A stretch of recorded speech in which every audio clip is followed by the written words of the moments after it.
আমরা যা পেয়েছি সকাল থেকে সন্ধ্যা পর্যন্ত শুধু না খেয়ে থাকা না, অনেক কিছু ছাড় দেওয়ার শিক্ষা আছে এর ভেতরে। কথা বলেন না কেন? জায়েজ জিনিস থাকার পরও আল্লাহর ভয়ে ওই দিকে তাকানো যায় না, ব্যবহার করা যায় না। নিজের জায়েজ স্ত্রী, আল্লাহ এই শিক্ষাটা দিতে চায়। আমার ভয়ে আমার আদেশ মানতে গিয়ে যদি জায়েজ জিনিসে হাত দিতে না পারো, বাকি 11 মাস আমার ভয়ে আমার আদেশ মানতে গিয়ে হাজারো অবৈধ জিনিসের দিকে হাত বাড়াতে পারবা না। এই শিক্ষা আমরা 1 মাসে নিতে পারি না। খালি না খেয়ে থাকলে রোজা হয় না। দিয়েছি রোজা খেলা করার জন্য না, তাকওয়া অর্জন করার জন্য। তাকওয়া আমরা মনে করি তাকওয়া মানে জড়সড় হয়ে বসে থাকা, নাকি না? যেখানে যে যেই দায়িত্ব পাবে ওইটা যদি সঠিকভাবে পালন করে ওইটার নাম তাকওয়া। যেমন ওই যে টিয়নো করেছিল ঝিনাইদা।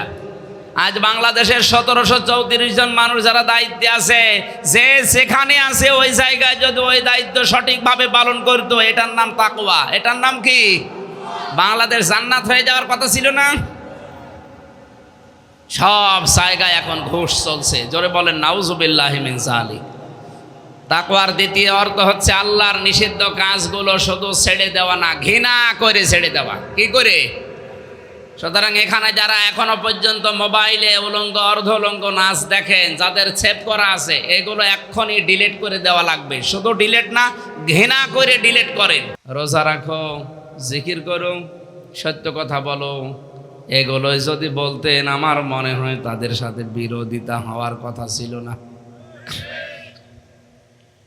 অথচ দুনিয়ায় 2 জন নবী বাদ দিয়ে একটা নবীও তার জীবনে কোনোদিন শান্তিতে থাকতে পারে না জাতির লোকের কারণে। একটাই সমস্যা ছিল, নবীদের চরিত্র একটু ঝামেলা ছিল। বলেন,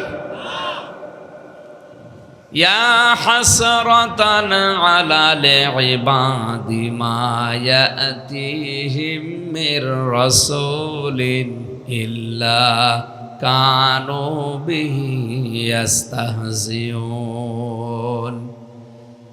সূরা ইয়াসিনের 30 নম্বর আয়াতে আল্লাহ বলেন, আমার বান্দাদের জন্য আমার আফসোস, আক্ষেপ। এমন কোন নবী রাসূল দুনিয়ায় পাঠায়নি যার সাথে সমসাময়িক মানুষেরা ঠাট্টা করে নাই, বিদ্রূপ করে নাই, উপহাস করে নাই, অত্যাচার করে দেশ থেকে তাড়িয়ে দেয় নাই। অধিকাংশ নবীর জীবনী পড়ে দেখেছি তারা নিজের এলাকাতে থাকতে পারে নাই, অথচ এলাকায় কত চোর, ডাকাত, খুনি, বদমাইশ, বাবাখোর পর্যন্ত বাস করে, কোনো অসুবিধা নেই। নবীরা এলাকায় বাস করতে পারে নাই, প্রথম কারণ কি বললাম? চরিত্র খারাপ ছিল। হ্যাঁ বলেন, লোকের মেয়ের দিকে তাকিয়ে থাকতো, ঘর ভেঙে দিত। কি? এই যে ইবাদত তারা বুঝেছিলেন এবং বুঝিয়েছিলেন। যখনই মানুষকে ইবাদত বুঝিয়েছে তখনই বিপদে পড়েছে, আর যারা ইবাদত বুঝে দাওয়াত কবুল করেছে তারাও বিপদে পড়েছে। সুতরাং আজ পৃথিবীতে হক দাওয়াত ওইটা, যে দাওয়াত দিতে গেলে বিপদে পড়া লাগে, আর যে দাওয়াত কবুল করলেও বিপদ আসে।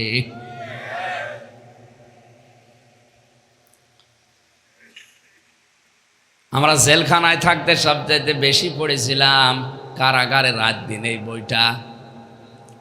এর ভেতরে অনেকগুলো গুরুত্বপূর্ণ তথ্য আমি পেয়েছি। তার অন্যতম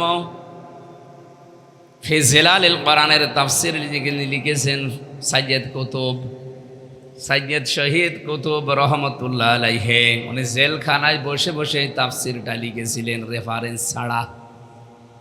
দুনিয়া বিখ্যাত হয়ে গেছে এটা। ওনার যেদিন ফাঁসির রায় হবে, কারাগারের যে ইমাম, সরকারি ইমাম, সেও আলেম, সেও কি এসে বলছে, হুজুর বলেন লা ইলাহা ইল্লাল্লাহ। উনি ডাক দিয়ে বলে, আল্লাহর বান্দা, এই কালেমার দাওয়াত দিতে গিয়ে আজ আমি জেলখানায়, এমনকি ফাঁসির দড়ি গলায় নিতে যাচ্ছি, অথচ এই কালেমাটাই আমাকে পড়িয়ে উল্টা তুমি বেতন ভাতা এমনকি সব কিছুর সুযোগ পাবে। তুমি বিশ্বাস করে নিতে পারো তোমার ওই কালেমা আর আমি যে কালেমা পড়েছি এটা এক কালেমা না। আলেম তো 2 জনেই ছিল, সাইয়্যিদ কুতুব আলেম ছিল, কারাগারের ইমাম আলেম ছিল। উনি কোন কালেমা তালকিন দিতে গেছে আল্লাহ জানে। যে কালেমা পড়ে উনি বাতিলের কাছ থেকে হাদিয়া তাও ফাফায়, আর ওই কালেমার দাওয়াত দিতে গিয়ে উনি ফাঁসের দড়ি গড়াই নিতে যাচ্ছে। এক হয় কালেমা। আজও বাংলাদেশের আলেমদের ভেতরে দুই ভাগ। কত আলেম আজ 5-8টা গোলাম হয়ে সব সুযোগ সুবিধা বাতিলের কাছ থেকে নিয়ে যাচ্ছে, আর কত আলেম আজ 24 ঘন্টা আতঙ্কে আছে। এইটা একটু আসতে বলেন, দিনকাল ভালো না।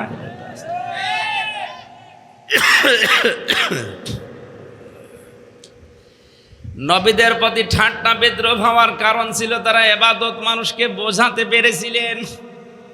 তাদের দ্বিতীয় দায়িত্ব ছিল শুধু ইবাদত করলে হবে না, তাগুত ছেড়ে দেওয়া লাগবে। কি ছাড়া লাগবে? ভাই আমি আপনাদেরকে বাঁচাতে চাই। আপনার ইবাদত, আপনার ঈমান যদি কবুলই না হয় তাহলে আপনার দুনিয়ার জীবনও ব্যর্থ, আর মরণের পরে তো একেবারে শেষ।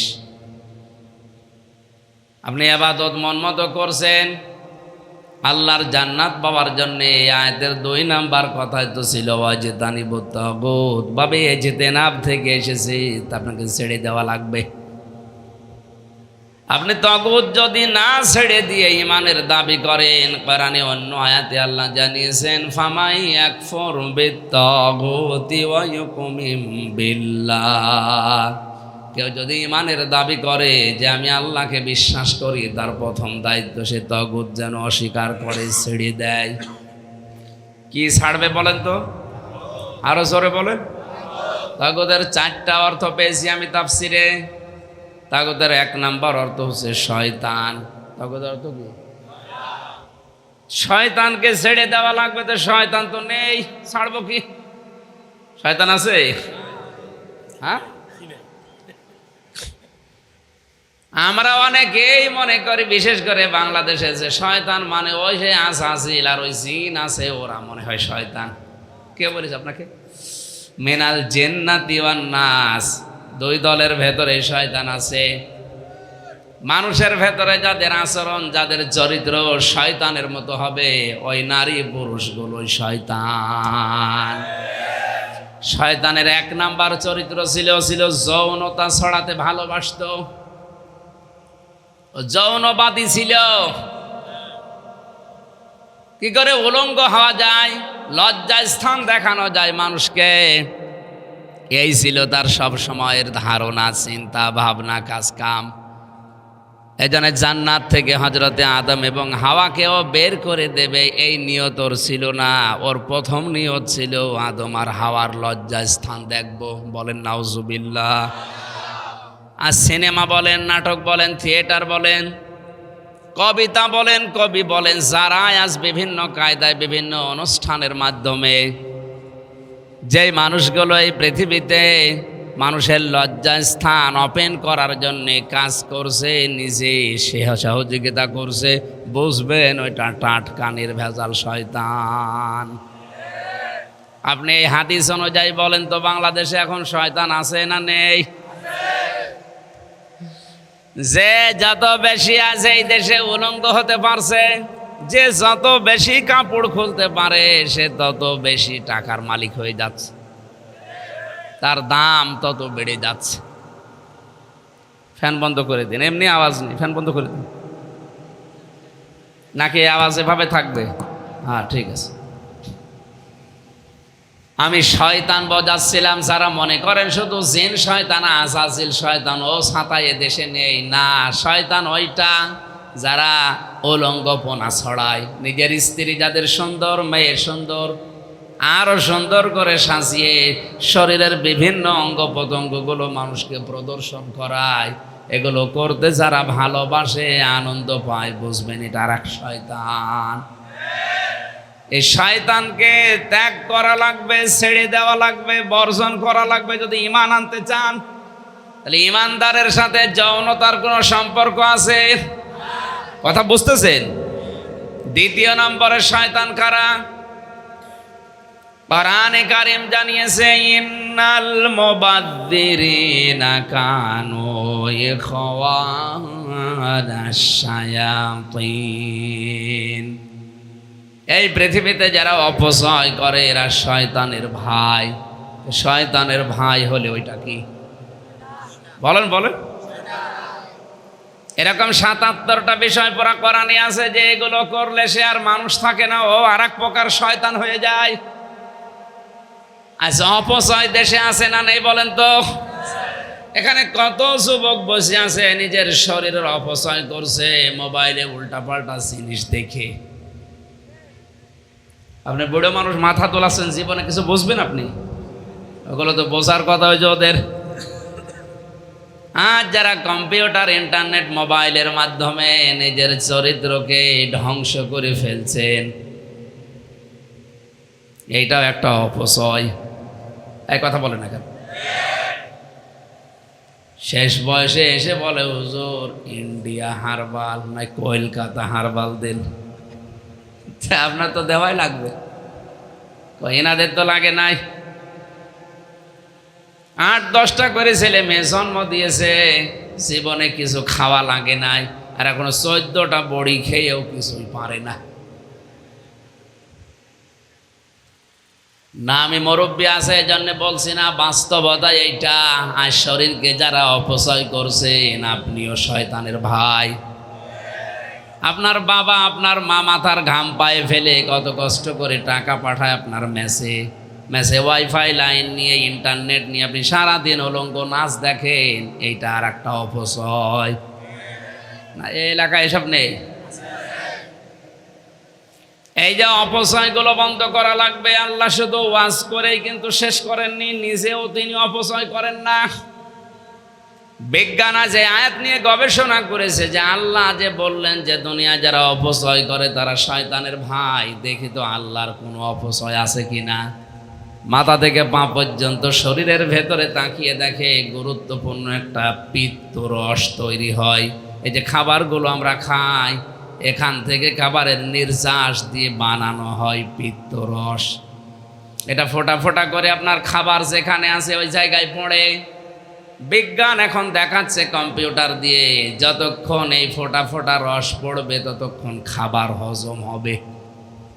খাবার যদি পেটে না থাকে, ওটা যেহেতু দামি জিনিস, এই জন্য অটোমেটিক আমার আল্লাহ ওই নাড়িটা বন্ধ করে দেন। উনি জানাতে চেয়েছেন বান্দা বান্দিরা, আমি নিজে শুধু অপচয়ের বিরুদ্ধে ওয়াজ করে শেষ করে দেয়নি, আমি নিজে আল্লাহ কোনোদিন অপচয় করি না, আমি অপচয় ভালোবাসি না। বলেন সুবহানাল্লাহ। তাহলে আমরা একটা দুইটা করে যদি ৭৭টা বলতে যাই আজকের আয়াত হয়তো শেষ হবে না। এই জন্য কয়েকটা বললাম। এই পৃথিবীর ময়দানে যারা আর যারা অপচয় করে, এরকম অনেকগুলো গুণের সমন্বয় যাদের ভেতরে, বুঝবেন এটা আর একটা শয়তান। এই শয়তানকে ত্যাগ করা লাগবে। নির্দেশ কার? আরো জোরে বলেন। আমি তগুতের 4টা অর্থের প্রথমটা বললাম, তগুত মানে শয়তান। তাহলে আগে ঈমান যদি কেউ দাবি করে যে আমি ঈমান এনেছি, আমার ঈমান আছে, আগে এদেরকে ছেড়ে দেওয়ার দরকার আছে না নেই? আমার মাঝে মাঝে চিন্তা হয় এই রমজান মাসে অনেকে উলঙ্গপনা ছড়িয়ে যাচ্ছে। আজকেও বিমানে আসার সময় যা দেখলাম, এটা মুসলমানের দেশ, আমার বিশ্বাস হয় না। রমজান মাস, ওই সময় ওঠার পরে চিন্তা করলাম আল্লাহ, রমজানে শুনে যে শয়তান বাধা আছে, এগুলো কি? তখন এই হাদিসটা মনে পড়লো যে নবীজি জানিয়েছেন যারা যৌনতা ছড়ায় এরা আর এক প্রকার শয়তান, এরে আর বেঁধে রাখবে কি? এ তো নিজেই বাধা আছে।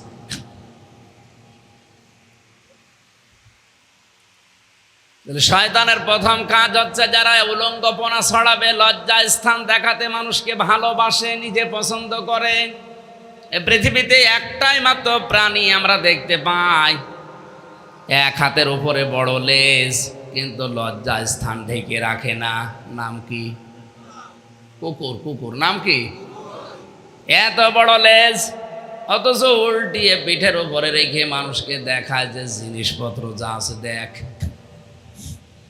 এদেশেও যাদের চরিত্র এরকম, এত বড় বড় কাপড় থাকতে আপনি ওয়ান পিস পরে রাস্তায় আসেন, আপনার চরিত্র কুকুরের মতো। সূরা রহমানের ইয়ারাফুল মুজরিমুনা বিন বিসিমাহুম বিন নাওয়াসি ওয়াল আকদাম আয়াতের তাফসিরে বেশি কিয়ামতের দিন আল্লাহ মানুষের আকার আকৃতি বানিয়ে দেবে 10 রকমের, তার ভেতরে এই প্রকারের নামও আছে। যারা দুনিয়ায় অশ্লীলভাবে চলাফেরা করে, নিজের গোপন জায়গাগুলো মানুষকে দেখাতে আনন্দ পায়, সে নারী হোক আর পুরুষ হোক, বুঝবেন ও কিয়ামতে আকৃতি পাবে কুকুরের।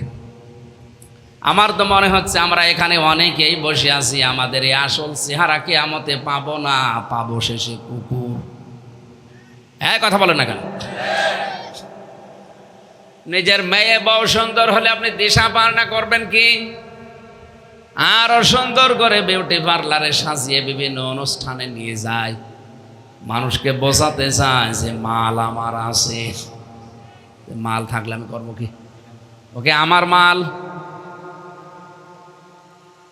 সে 18 সালের এক ঘটনা মাঝে মাঝে আমি শিক্ষার জন্য বলি। কুষ্টিয়ার ওই মজমপুর গেটে দেখি সুন্দর করে বউকে পেছনে নিয়ে মোটরসাইকেলে যাচ্ছে দাওয়াত খেতে। সালাম দিলাম, উত্তর দেওয়ার পরে বললাম, ভাইকে? তোমার ভাবি। এমন পোশাক পরিয়েছে, ও ছাতায় একবার তাকিয়ে আর তাকানো যাচ্ছে না। শাড়ির নামে পরিয়েছে মশারি। মশারি মার্কা শাড়ি নেই এখন? বললাম, আপনি কি পরিয়েছেন, নাকি শাড়ি না মশারি? আপনারও তো লজ্জা লাগার কথা। আমার কানের কাছে মুখ নিয়ে বলছে, হামজা করবো কি? সারা জীবন তো নিজেই দেখলাম, আমি আর কত দেখবো? এলাকার মানুষের হক নেই, হক আদায় করে বেড়াচ্ছে। এরকম হক আদায় করা মানুষ দেশে আছে না নেই? এখানে কারা আদায় করেন হাত তোলেন তো। একজন না, আমি শিক্ষার জন্য বলছি ভাই। আপনার মোবাইল দামি হয়, আপনার শার্ট দামি হয়, গাড়ি দামি হয়, বাড়ি দামি হয়ে যায়, শুধু আপনার স্ত্রী আর মেয়ে কম দামি হয়ে যায়। এগুলো মানুষকে দেখানো লাগবে যে এত কম দাম হয়ে গেছে এদের। অথচ বোরখার নামে, হিজাবের নামে যেটা আল্লাহ পাক দিয়েছিলেন, এটা কিন্তু মেয়েদের বডি গার্ড, রক্ষা কবচ। কথা বলে না কেন? 2 জন বডি গার্ড 2 দিকে থাকলে যেমন সেফটি থাকে, এই বোরকা হিজাবের দ্বারা আল্লাহ ঠিক ওইভাবে ফেরেশতাদের দিয়ে পাহারা দেয়। আর সেইটা খুলে মিলে আজ যারা এখনো রমজান মাসে এভাবে খোলামেলা চলছেন বেপরদায়, আপনি বিশ্বাস করতে পারেন আপনার মানুষ নেই, আপনি শয়তান হয়ে গেছেন। 2 নম্বরে অপচয় যেন জীবনে আমাদের কোনো জায়গায় না হয়। অপচয় যারাই করবে এই মানুষগুলো আর মানুষ থাকবে না। আল্লাহর কোরআনের ভাষায় এরা শয়তানের ভাই হয়ে যাবে। বলেন নাউজুবিল্লাহ। আমি তাগুত ছেড়ে দেওয়ার জন্য আয়াতের ব্যাখ্যা করছিলাম যে তাগুতের প্রথম অর্থ শয়তান, 2 নম্বরে তাগুতের অর্থ মানুষের তৈরি করা আইন। সুতরাং মানুষের তৈরি করা আইন প্রতিষ্ঠার জন্য যারা কাজ করে, দল করে, সংগ্রাম করে, আন্দোলন করে, মিছিল মিটিং করে, ওদের ঈমান আজও ঈমান হয়নি। কারণ ফামাই ইয়াকফুর বিত-তাগুতি ওয়া ইউমিন বিল্লাহ, কেউ যদি তাগুত ছেড়ে দেয় এরপরে যদি ঈমানের দাবি করে, ফাকাদ ইসতামসাকা বিল উরওয়াতিল ওয়াসকা, সে যেন এমন একটা মজবুত রশি ধরেছে যা কোনোদিন ছিঁড়ে যাবে না। এত সহজ ভাষায় বলার পরেও যদি কেউ না বোঝার ভান করে থাকে, আমার কিছু করার নেই। এই পর্যন্ত বুঝেছেন কিনা বলেন তো? বুঝেছেন? তাহলে আমরা যারা আজ মানুষের তৈরি করা আইন প্রতিষ্ঠার জন্য দল করি, আন্দোলন করি, মিছিল মিটিং করি, তাদের ঈমান আছে না গেছে? এরপর আর কি বলা থাকে বলেন তো? তাহলে আপনাকে ঈমান আনতে হলে আল্লাহর শর্ত দিচ্ছেন, আগে ওইটা ছেড়ে দে। আপনি এখনো না ছেড়ে যদি বলেন না আমার ঈমান আছে, আর আপনার ওই রকম ঈমান নিয়ে আমি যদি জানাজা পড়াই, আপনি তো ঈমান নেই। কারণ কোনো বেঈমানের জানাজা পড়া জায়েজ নেই। এই কথা বলা লাগবে। আমি তো এই আয়াত অনুযায়ী দেখতে পাচ্ছি এই দেশে 100 জনের 85 জনের জানাজা হচ্ছে না। জানাজা পড়লেই হবে তা না, কবরে দিলে আপনি মুমিন হিসাবে মাপ পাবেন তাও না, আপনাকে আগে ইমানদার হওয়া লাগবে। আপনার ঈমানই তো নেই। এই যে সময় কথা বললাম, যেগুলো করলে মানুষ আর মানুষ থাকে না, ও তাগুত হয়ে যায়। তাগুতের প্রথম অর্থ শয়তান, শয়তান হয়ে যায়। ঈমান আনার আগে আপনাকে তগুত ছেড়ে দেওয়া লাগবে, মানুষের তৈরি করা আইনের জন্য দল করছেন ওটা আগে বাদ দেওয়া লাগবে। তা আমার ওয়াজ তো হয়ে গেছে, আপনি যদি বুঝে থাকেন। আর যদি বলেন না এখনো বুঝি নাই, ওয়াজ করেন, তো কি ওয়াজ করবো বলেন?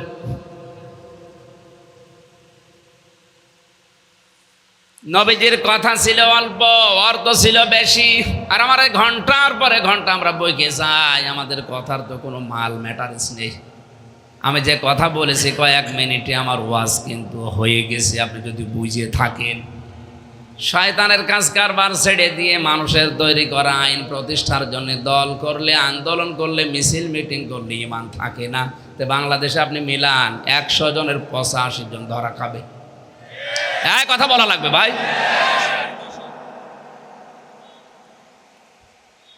হেদায়েতের মালিক যেহেতু আল্লাহ ছেড়ে দিয়েছি আল্লাহর কাছে, আল্লাহ যেন আমাদেরকে অমরের মতো মনটা ঘুরিয়ে দেন, বলেন আমিন। সেও কিন্তু জিরো ছিল, তাকে আল্লাহ জিরো থেকে কোরআনে কারিম দিয়ে হিরো বানিয়েছিলেন। আমরাও আজ অনেকে জিরো আছি।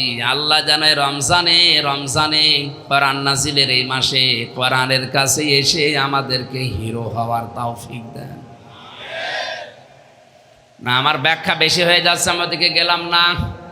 আমার মূল কথা ছিল এটা, নবীরা এই পৃথিবীতে আল্লাহর ইবাদতের দাওয়াত দিতেন। আলেম যারা তারাও ইবাদত করবে। 3 নম্বরে আল্লাহর নিষিদ্ধ কাজগুলো তারা সমর্থ থাকার পর ছেড়ে দেবে। গুণ 3টা আলেমের। কয়টা? আল্লাহর কালাম নিয়ে চিন্তা ভাবনা করা, 2 নম্বরে আল্লাহর ইবাদতে ব্রত হওয়া, 3 নম্বরে আল্লাহর নিষিদ্ধ কাজগুলো সমর্থ থাকার পরও ছেড়ে দেওয়া। এই 3টা গুণ যাদের ভেতরে আছে, ইমাম তাইমি আয়াতের ব্যাখ্যায় বলেছেন সেটা আলেম। আর নবীজির হাদিস হচ্ছে, কোনো মানুষ যদি কিয়ামতে তার জ্ঞান অনুযায়ী আমল করে সেই লোকটা আল্লাহর কাছে আলেম। জ্ঞান অনুযায়ী আমল করেছে সবচাইতে বেশি দুনিয়াতে নবীরা। কারা? বলেন বলেন। নবীদের পরে করেছে আল্লাহর নবীর সাহাবীরা। কথা বলে না কেন? তারা জ্ঞানের উপরে আমল করতে গিয়ে নিজেদের উপরে শাস্তি নিয়েছে, তারপরও জ্ঞান থেকে তারা পেছনে হটে যায় নাই। জেনা করে ফেলেছিল, নবীজির কাছে গিয়ে বলে, হে রাসূল আমি শয়তানের ধোঁকায় জেনা করে ফেলেছি। নবীজি বললেন না ঠিক আছে যাও। 3 বার ফেরত দেওয়ার পরে যেহেতু জ্ঞান তাকে মাফ করেনি, জ্ঞান ডেকে বলছে যদি এ পাপের শাস্তি দুনিয়ায় না হয়, কিয়ামতে আল্লাহ নিজেই ডবল করে বিচার করবে। এ কারণে বারবার এসে বলছে, হে নবী হ্যাঁ আমি সুস্থভাবে, সুস্থ মস্তিষ্কে শয়তানের ধোঁকায় পড়ে যৌবনের তাড়নায় করেছি, আপনি আমার শাস্তি দেন। দুনিয়ায় যদি এদিক ওদিক করে চুরি করে আমি বেঁচে যাই, কিয়ামতে তো বাঁচবো না। আর যদি আমাদের জ্ঞানের ওপরে আমল থাকতো, এই দেশ দুর্নীতি মুক্ত হয়ে যেত। এ কথার ওজন কত আপনি টের পেয়েছেন? জ্ঞান অনুযায়ী যা আমল নেই, এই জন্য অধিকাংশ মানুষগুলো তাদের বাস্তবতায় আমরা দেখি জ্ঞান আছে কিন্তু জ্ঞান পাপী। তাছাড়া জ্ঞান অনুযায়ী আমল করলে কোনো মানুষ এসি ঘরের ভেতরে 2 মিনিটের ভেতরে 5 কোটি টাকা উপায় করা সম্ভব না। এই কথা বলেন না। ঝিনাইদার এক টিওনর বাড়িতে খাবার খাচ্ছিলাম, খাবারের পরে দিয়েছে চা। চায়ের নিচে যে পিরিচটা ছিল দেখি ভাঙ্গা। আমি তো হেসে ফেলেছি। আমার দিকে তাকিয়ে বলছে, হুজুর আপনি কেন হাসেন? আমি বুঝেছি আপনি মনে করছেন আমি টিওন। চা দিয়েছি, চায়ের পিরিচের নিচে, কাপের নিচে পিরিচ ভাঙা, এই জন্য আপনি হাসেন। অথচ গতকালকে একটা সই করলে একবারে আমি 5 লাখ টাকা 2 সেকেন্ডের ভেতরে পেয়ে যেতাম। এরকম কাপ আমি 1000টা কিনতে পারতাম। কিন্তু ছোটবেলায় আমি কোরআন পড়েছি, আমি এতটুকু বুঝি যে জেনে শুনে ঘুষ খাওয়া যাবে না। জ্ঞান অনুযায়ী আমল করেছে। আমরা আল্লাহর ওলি খুঁজে পাই না। অনেকে মনে করে আল্লাহর ওলি মনে হয় চট্টগ্রামে ওই গাছতলায় বসে ওহো ওহো করছে। ওইটা কে বলেছে আপনাকে? ওটা টাটকা নির্ভেজাল শয়তান, যাদের কোনো কাজ নেই কাম নেই, বসে বসে খায়। এটা আল্লাহর দুশমন। আল কাসিবু হাবিবুল্লাহ, যারা কাজ করে খায় নবীজির ভাষায় তারাই আল্লাহর বন্ধু। বাংলাদেশে 48,000-এর উপরে পীর। একটা দরবার দেখান যার কোনো কাজ আছে, দেখান, আমি সেখানে যাব। কোনো কাজ নেই, শুধু বসে খাওয়া ছাড়া। আর দেখবেন যারা বসে বসে খায় তাদের দুইটা জিনিস বড় হয়, একটা জহব্বা আর একটা পেট। কথা বলেন না কেন? 48,000 পীর এই দেশে সরকারি জরিপে আমার মনে হয় 47,999 জনেরই ভরি বড়। এত বড় বড় পেট হয়, মহিলারা লজ্জা পায় আল্লাহ, ছেলে মেয়ে হয় আমাদের, আর পেট হয় ওর। কি ভড়ি, আখেরি ভড়ি। ও কোন মারা যায় ভড়ির উপরে? না, আপনাকে কাজ করা লাগবে। এই ভুল ধারণা থেকে বেরিয়ে আসেন। কে বলেছে ওই গাছতলায় বসে আছে যে লোকটা ও আল্লাহর ওলি? কে বলেছে আপনাকে? আল্লাহর ওলি ওইটা যে লোকটা কাজ করে খায়, শ্রম দিয়ে খায়। লাকাদ খালাকনাল ইনসানা ফি কাবাদ। অবশ্যই আমি মানুষকে এই কঠোর পরিশ্রমের মধ্য দিয়ে বানিয়েছি। আপনি যদি শ্রমই না দেন, কষ্টই না করেন, তাহলে আপনার হাতির মতো শরীর কি করবেন আপনি বলেন? আমি কথা কি বোঝাতে পারছি? বাস্তবতা এইটা। আপনার দুনিয়ার প্রত্যেকটা নবী কাজ করে খেয়েছে, কোন নবী বসে খেয়েছে আমি কোন নবীর জীবনীতে পাইনি। আমাদের আদি পিতা হযরতে আদম, তিনি চাষ করে খেতেন। হযরতে দাউদ আলাইহিস সালাম, তিনি লোহা পিটিয়ে সোজা করে খেতেন, কামার ছিলেন। আমাদের নবী মুহাম্মদুর রাসূলুল্লাহ, তিনি ব্যবসা করে খেতেন। সুবহানাল্লাহ বলতে পারেন নাই? পৃথিবীর কোনো কাজ ছোট না। আপনি যদি রাস্তা ঝাড়ু দেন, ওইটাও ভালো কাজ, চুরি না করলেই হলো। হ্যাঁ, কথা বলেন। এই টিয়ানো সাহেবকে আপনি যদি দেখতে পান যে জ্ঞান অনুযায়ী আমল করছে, ওইটা আল্লাহর ওলি। আল্লাহর ওলি দেখার জন্যে ওই বরিশালে যাওয়ার দরকার নেই। আল্লাহর ওলি দেখার জন্য সিলেটে, চট্টগ্রামে যাওয়ার দরকার নেই। আল্লাহর ওলি আপনার ওইটা যে লোকটা তার কর্মজীবনে সঠিক। এই টিয়ানো সাহেবের সামর্থ্য ছিল পাপ করার, না ছিল না? খালি 2 সেকেন্ড একটা সই করে দেবে, 5 লাখ টাকা হাতের ভেতরে গোপনে ধরিয়ে দেবে, কেউ টেরও পাবে না। ওই রকম কাপ পিরিস 1000টা কিনতে পারতো না। কথা বলে না কেন? সে তার জ্ঞান অনুযায়ী আমল করেছে। এই পৃথিবীতে সবচাইতে বেশি জ্ঞান অনুযায়ী আমল করেছে নবীরা, রসুলেরা, সাহাবীরা। এই জন্য তারা বিপদেও পড়েছে বেশি। আমি আলেমদের সম্মান এমনি কামনা করি না, এই কারণে আলেম তো ওইটা যে তার জ্ঞান অনুযায়ী আমল করবে। আরে দুনিয়াতে আজ হোক কাল হোক তো বিদায় নেওয়াই লাগবে। সত্যের পথে টিকে থাকতে গিয়ে, সত্যের আহ্বান জানাতে গিয়ে যদি আমি লাশ হয়ে রাস্তায় পড়ে থাকি, আমার কোনো অসুবিধা নেই। আমার এই বডি যদি আমার মরণের পরে, শাহাদতের পরে কেউ ড্রেনে ফেলে দেয়, কোনো অসুবিধা নেই। এই কথা বলছে না কেন? বিশ্বনবীর শালীর ছেলে হযরতে জুবায়ের জিহাদের ময়দান থেকে পালিয়ে এসেছে। তার স্ত্রী, তার মা হযরতে আসমা, আয়েশার বোন, ডাক দিয়ে বলে, সন্তান কি করো? বলে আমি চলে এসেছি। কেন? দেখলাম জিহাদের ময়দানে কাফেররা মুসলমানদেরকে যারাই ধরতে পায় তার কেটে কেটে টুকরা টুকরা করছে। এ দেখে আমার ভয় লেগে গেছে, আমি চলে এসেছি। মা ডাক দিয়ে বলে, সন্তান আমার, ছাগল জবাই হওয়ার পরে ওটাকে কাবাব বানাবে নাকি ওটা রান্না করবে, ভোনা করবে, তোমার দরকার কি? কথা বলে না কেন? তুমি যদি শহীদ হতেই পারো, তোমার নাক কাটবে না, মুখ কাটবে না, দাঁত ফেলে দেবে, ওটা দেখার দরকার আছে। তোমার আসল জীবনের টার্গেট হওয়া দরকার তো শাহাদাত। আজ আমি আলেমদের মর্যাদা কামনা করি, ওই আলেমদের যারা শাহাদতের জন্য প্রস্তুত, সত্যের জন্য। আল্লাহ যেন এরকম আলেমেদেরকে হওয়ার তৌফিক যেন দান করেন, বলেন আমিন।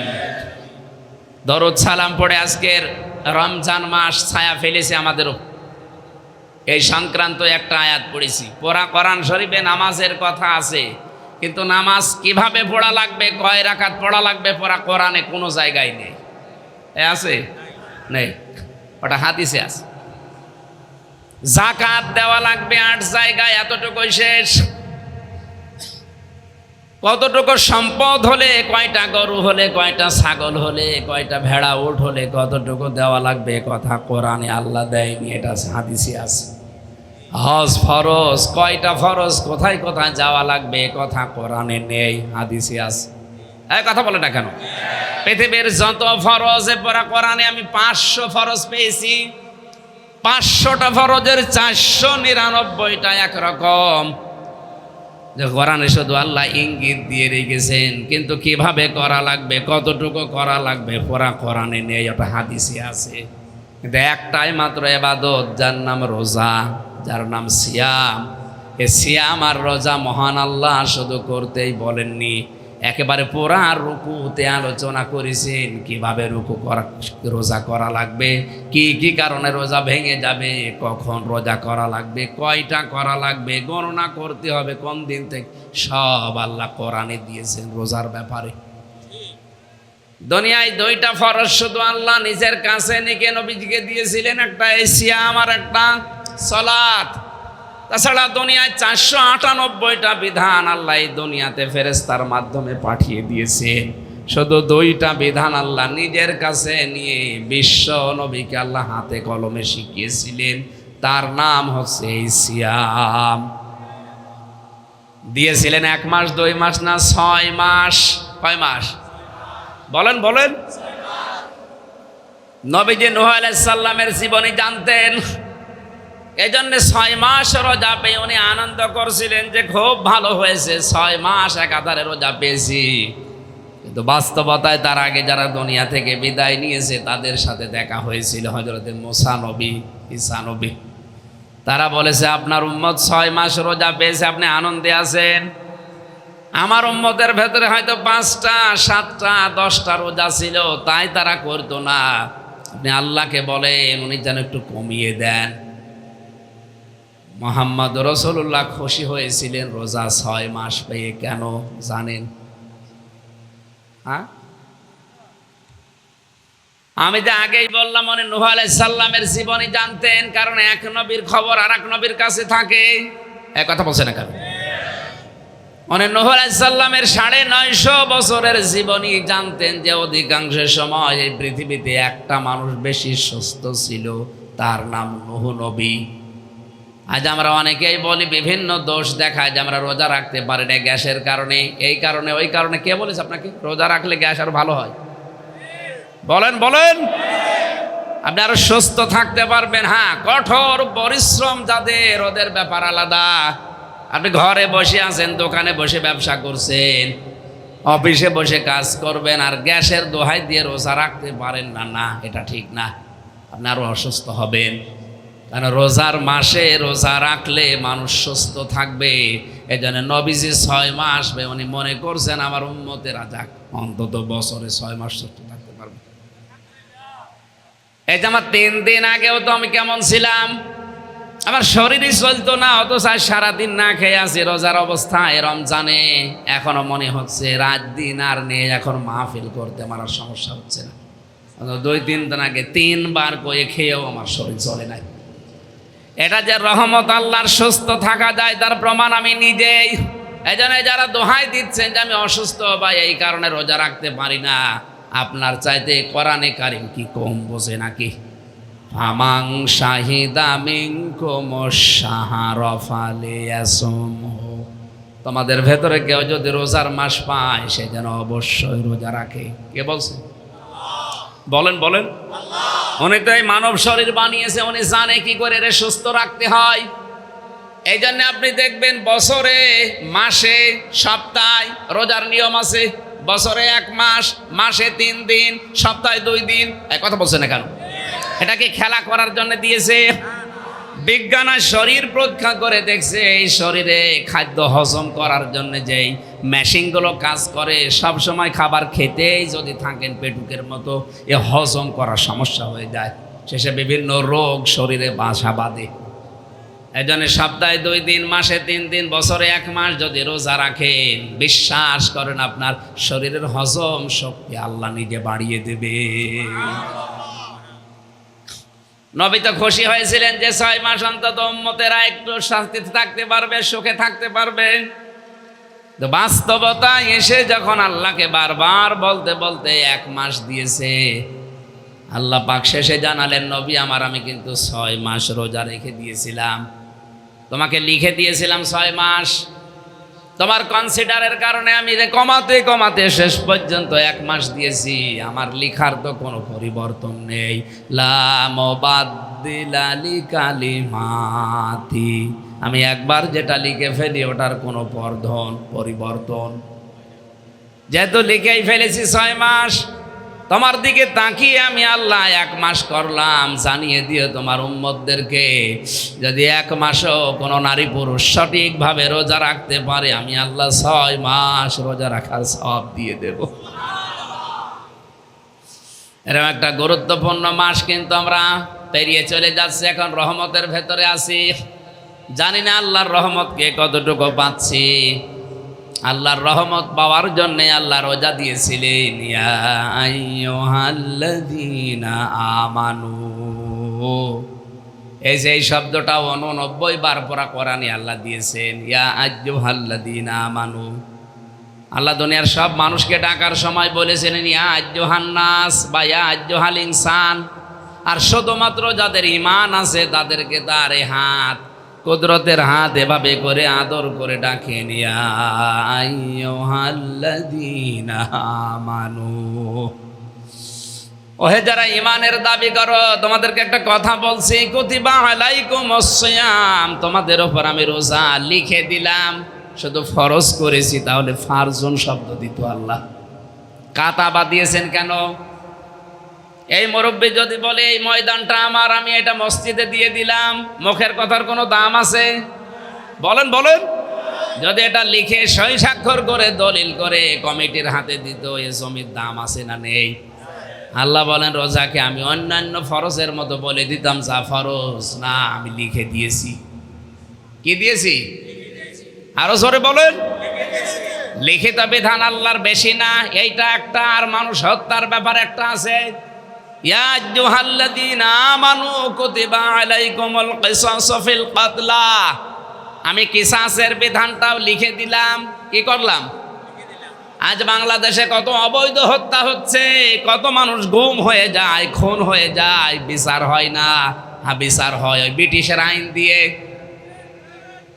খুনের বিচার ব্রিটিশের আইন দিয়ে হলে মানব সভ্যতা আরো নষ্ট হয়, এমনকি মানুষের ওপরে জুলুম আরো বাড়ে, মানবাধিকার লঙ্ঘন হয়। কারণ একটা মানুষকে 30 বছর, এইদিকে 3.5 হাত, এদিকে 2.5 হাত, এতটুকু ফাঁসির কন্ডেম সেলের ভেতরে 24 ঘন্টা আপনি 30 বছর তালা লাগিয়ে রাখলেন। 30 বছর যে পরে ওর ফাঁসির রায়। একটা মানুষকে এভাবে রাখলেন কোন কারণে? ও যদি মানুষকে হত্যা করে, হত্যার বদলে যদি ওর হত্যা রেখে দেওয়ার দরকার নেই, 30 ঘন্টায় বিচার শেষ করা সম্ভব। তাহলে বাংলাদেশের 1,10,000 মানুষ আজ জেলখানায় থাকা লাগতো না। এদেশের যে সিস্টেম আমি 3 বছরের জেলে থেকে দেখলাম, আমার তো বাস্তব অভিজ্ঞতা এটা। আমার মনে হচ্ছে এই দেশে যদি কেউ মামলায় পড়ে একবার, সে যেরকম মামলায় হোক, ওর এই মামলা থেকে অব্যাহতি পাওয়ার জন্যে নূহ আলাইহিস সালামের মতো হায়াত হওয়া লাগবে। হ্যাঁ, আপনি আমার দিকে তাকান তো, সেই 20 সালের শেষের দিকে ধরেছে, 3টা বছর জেলে যাওয়ার পরে যে বের হয়েছি, এ মামলা মিটতে আমার মনে হয় কিয়ামতের পরে মিটবে।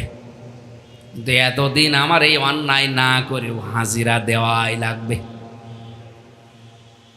2 নম্বরে আপনার টাকা পয়সা থাকা লাগবে মামলা থেকে অব্যাহতি পাওয়ার জন্য, কারণের মতো টাকা থাকা লাগবে, তাছাড়া পারবেন না।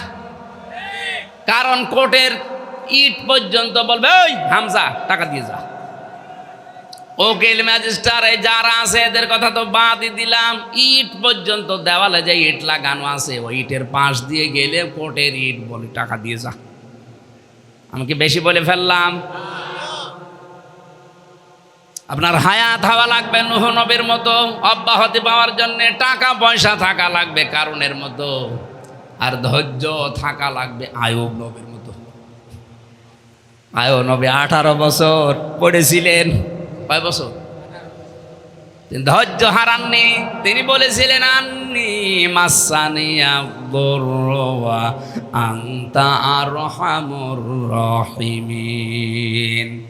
এই জন্য যে বিধানগুলো আমি বলছি লিখিত, এগুলোর গুরুত্ব বেশি।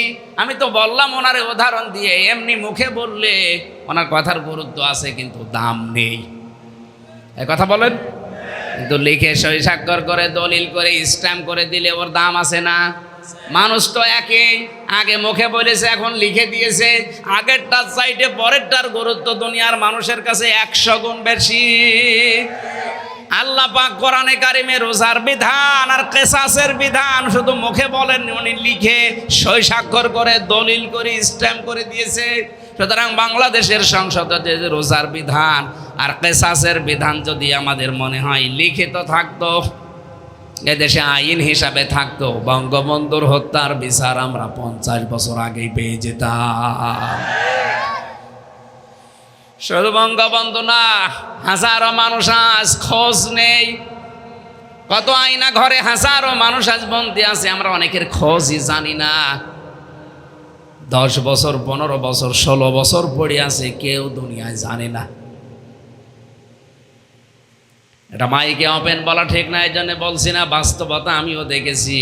কত মানুষ কত অবস্থায় আছে, এটা আল্লাহ ছাড়া কেউ খোঁজ রাখে না। ব্রিটিশের তৈরি করা আইন দিয়ে মানুষের মানবাধিকারের লঙ্ঘন হচ্ছে।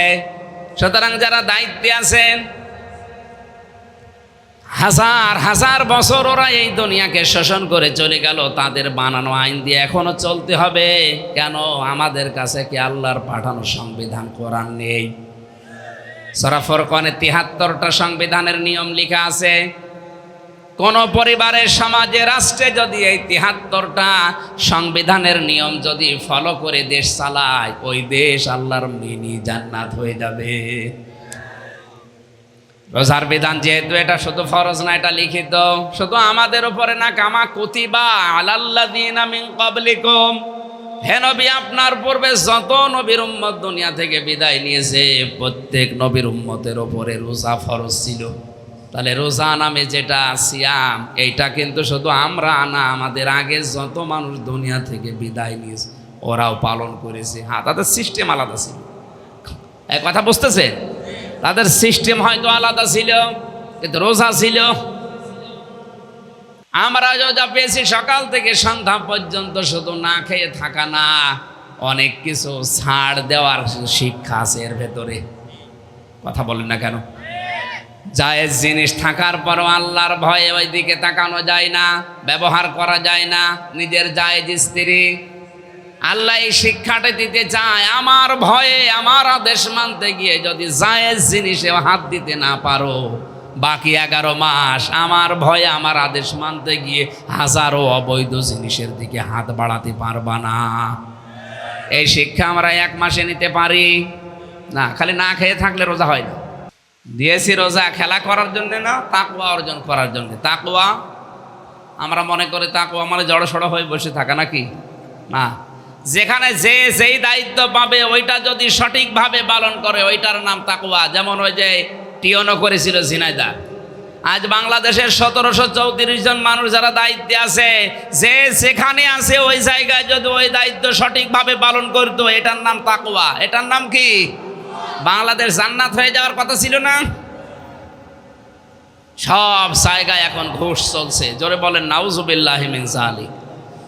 তাকওয়ার দ্বিতীয় অর্থ হচ্ছে আল্লাহর নিষিদ্ধ কাজগুলো শুধু ছেড়ে দেওয়া না, ঘৃণা করে ছেড়ে দেওয়া। কি করে? সুতরাং এখানে যারা এখনো পর্যন্ত মোবাইলে উলঙ্গ অর্ধ উলঙ্গ নাচ দেখেন, যাদের সেভ করা আছে, এগুলো এক্ষুনি ডিলিট করে দেওয়া লাগবে। শুধু ডিলিট না, ঘৃণা করে ডিলিট করেন। কারা কারা ডিলিট করবেন হাত তোলেন তো। হ্যাঁ মুরব্বী, দেখে আপনার মোবাইল দেখে কি আছে, এই এদিকে আসেন, দেখে মোবাইল নিয়ে আসেন, ওর মোবাইলে কি আছে ডিলিট করে কি আগে। ভিডিও ফাংশনে যাও, এই দেখে বসো, আমি মোনাজাতের পরে সব দেখে দেখে ডিলিট করছি। আল্লাহুম্মা আমিন। রব্বানা আতিনা ফিদ দুনিয়া হাসানা ওয়া ফিল আখিরাতি হাসানা ওয়া কিনা আযাবান নার ওয়া আদখিলনাল জান্নাতা মা'আল আবরার। আল্লাহ তাআলা পবিত্র রমজানের এই পড়ন্ত বিকেলে তোমার লিখিত বিধান সিয়াম অবস্থায় আমরা আছি। রোজাদারের দোয়া তুমি ফেরত দিও না। যত মানুষ মোনাজাতে হাত তুলেছে এদের মাফ করে দাও। সম্মানিতা মা বোনেরা পর্দার আড়ালে বসে আছে বিভিন্ন জায়গায় তারা, আল্লাহ তুমি তাদের পরিবারে শান্তি দাও। অনেকের স্বামী অবাধ্য আছে, বাধ্য করে দাও। অনেকের সন্তান অবাধ্য আছে, আল্লাহ বাধ্য বানিয়ে দাও। পরিবারটা তুমি ওসমান রোকেয়ার মতো বানিয়ে দাও। মাহফিলের যারা দায়িত্বে আছে, সভাপতি, সেক্রেটারি, মোতাওয়াল্লি, সদস্য যারা আছে এদেরকে কবুল করো। এ বিশাল আঞ্জাম খেদমতে যারা শ্রম দিল, সময় দিল, টাকা পয়সা দিল, এদের এইগুলো তুমি কোরআনের প্রসারে কবুল করে নাও। এলাকায় মাটির নিচে যত মানুষ আছে রমজানের ওসিলায় মাফ করে দাও। রহমতের ভেতরে আছি আমরা, আমাদেরকে তুমি রহমত দিয়ে জীবনটা পূর্ণ করে দাও।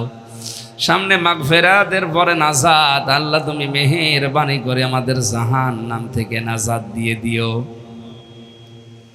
এলাকায় মাঠের নিচে যারাই শুয়ে আছে কোরআনের ইজ্জতে এদেরকে তুমি চিরদিনের জন্য মাফ করো।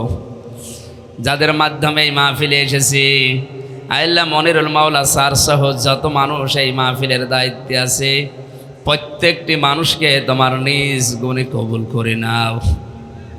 আমাদের শরীরকে সুস্থ রাখো, বাকি রোজাগুলো হক আদায় করে করার তৌফিক দাও। কখন কার মরণ চলে আসে জানি না, মরণ আসলেই যেন পড়তে পারি লা ইলাহা ইল্লাল্লাহু মুহাম্মাদুর রাসূলুল্লাহ।